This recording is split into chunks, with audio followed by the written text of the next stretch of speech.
मैंने कहा ना कि आपके बीच कोई नेशनलिस्ट, नेशनल आइकॉन नहीं है, ये समस्या है आपका। आप इसलिए भटकते हैं, कहीं अगर कुछ मिल जाते हैं तो आप तुरंत पकड़ के उससे फायदा लेना चाहते हैं।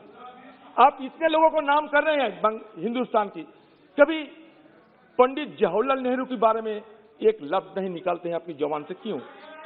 आप बंगाल में जाकर नेताजी के नाम पे एक डॉग था, नेताजी डॉग, नाम बदल दिया, श्यामा प्रसाद मुखर्जी की डॉग लगा दिया। अच्छा किया, श्यामा प्रसाद मुखर्जी के लिए आपको सम्मान देना जरूरी है, ठीक किया, लेकिन दूसरा किसी को कर सकते? क्या नेताजी डॉग को हटाने का क्या जरूरत था? आप बताइए।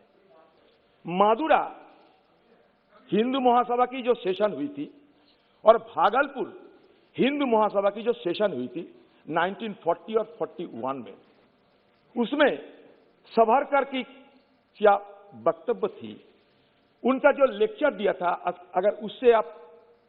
अगर उसको पढ़ने का कोशिश करेंगे तो आपको पता चलेगा कि सावरकर जी जब ब्रिटिश हुकूमत सेकेंड वर्ल्ड वॉर में बड़े दिक्कत में फंसे गए थे, तो ब्रिटिश हुकूमत को मदद करने के लिए सावरकर बार बार गुहार लगाते थे कि सारे हिंदू भाइयों, हिंदू युवकों, आप सब ब्रिटिश को मदद करने के लिए फौज बनाओ और ब्रिटिश को मदद करो, क्योंकि ब्रिटिश को मदद करना इस समय की जरूरत है। मैं नहीं, सावरकर।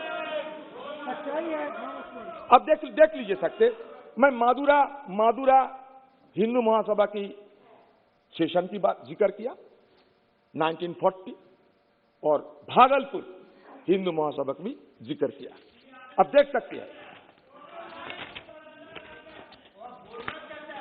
बोलना यह चाहते हैं कि नेताजी को अब आपको जरूरत पड़ रही है, क्योंकि चुनाव आए हैं, बंगाल जाने पड़ता है, बंगाल में नेताजी का ज्यादा पूजा होता है, श्रद्धा होते हैं, आप इसको इस्तेमाल करके चुनावी फायदा लेना चाहते ही, और क्या?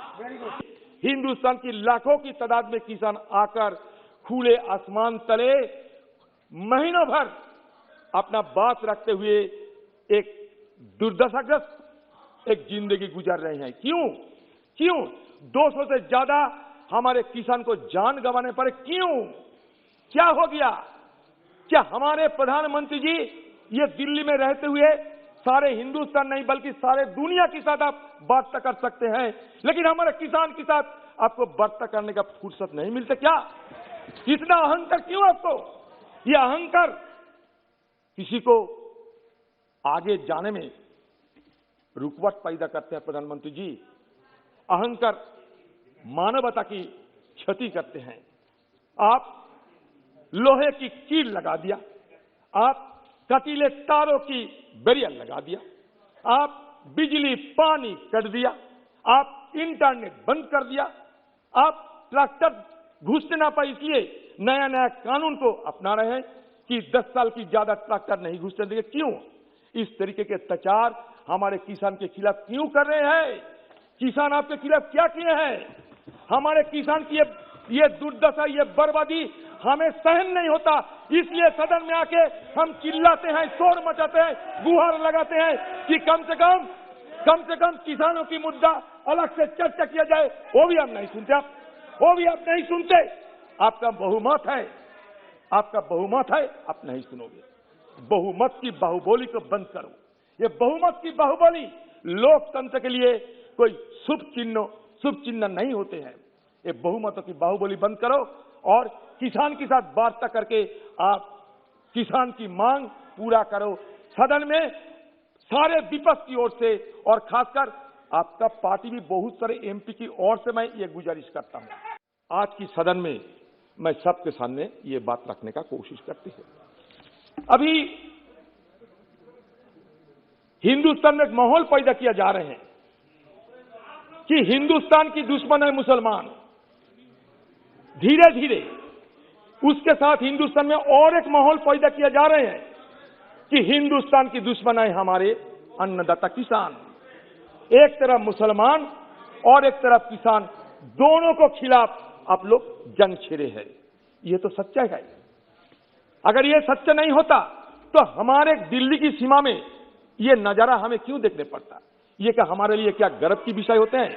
बात सुनिए, ये क्या हमारे लिए गर्व का विषय होते हैं कि जहां हमारा सदन है जहां हिंदुस्तान की लोकतंत्र की सबसे बड़ा पंचायत होते हैं, यहां से 20-30 किलोमीटर दूरी में हिंदुस्तान की लाखों की तादाद में किसान आकर खुले आसमान तले महीनों भर अपना बात रखते हुए एक दुर्दशाग्रस्त एक जिंदगी गुजार रहे हैं। क्यों 200 से ज्यादा हमारे किसान को जान गंवाने पड़े? क्यों? क्या हो गया? क्या हमारे प्रधानमंत्री जी ये दिल्ली में रहते हुए सारे हिंदुस्तान नहीं बल्कि सारे दुनिया के साथ आप वार्ता कर सकते हैं, लेकिन हमारे किसान के साथ आपको वार्ता करने का फुर्सत नहीं मिलता क्या? इतना अहंकार क्यों आपको? यह अहंकार किसी को आगे जाने में रुकावट पैदा करते हैं। प्रधानमंत्री जी, अहंकार मानवता की क्षति करते हैं।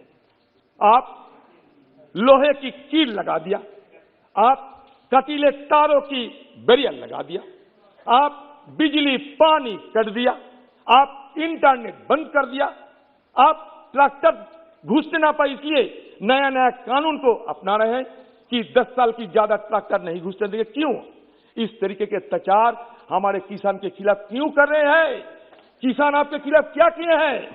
हमारे किसान की ये दुर्दशा, ये बर्बादी हमें सहन नहीं होता, इसलिए सदन में आके हम चिल्लाते हैं, शोर मचाते हैं, गुहार लगाते हैं कि कम से कम किसानों की मुद्दा अलग से चर्चा किया जाए। वो भी आप नहीं सुनते, वो भी आप नहीं सुनते।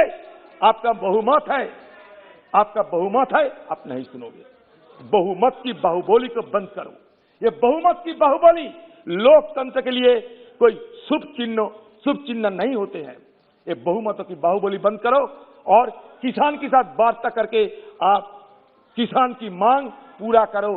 सदन में सारे विपक्ष की ओर से और खासकर आपका पार्टी भी बहुत सारे एमपी की ओर से मैं ये गुजारिश करता हूं।